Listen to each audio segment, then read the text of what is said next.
شوف، الاستفادة من المناخات الدولية والاشتباكات الإقليمية هذا ضرورة، وهذا علم السياسي نفسه. يعني نحن لو ما متصارعة، هل هناك شروط على سوريا؟ لو ما متصارعة أمريكا مع روسيا وإسرائيل مع إيران، شلون نحن بدنا نطلع من الشمال السوري؟ طيب نعم. الوقت أوشك على النهاية. هل واشنطن تشترط شيئا على دمشق؟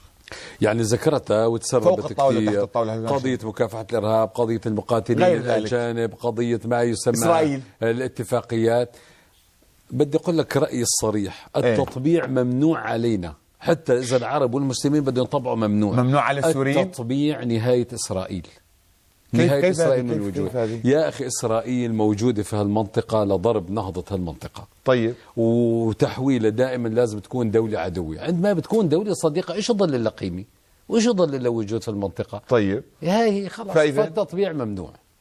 ممن؟ ولو حاولت من الغرب اللي زارع إسرائيل في المنطقة العربية.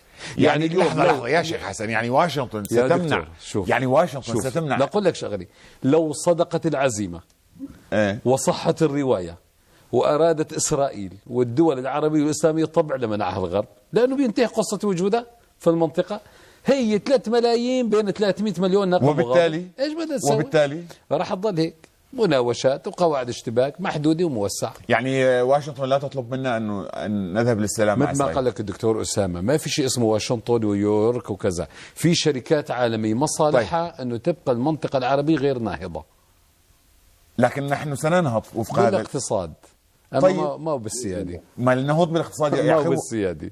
النهوض السيادة بده سيادة من السياسة. ايوه، شوف السيادة يعني شلون أن يكون قرار سلمك وحربك، فتح معابرك وإغلاقها، فتح الخطوط وإغلاقها، فتح الاتصال وإغلاقه بإيدك. هذا بده معركة أخرى. نحن قطعنا معركة الحرية، بس معركة السيادة بده سياقات واستثمارات واقتصاد وأموال ورجال.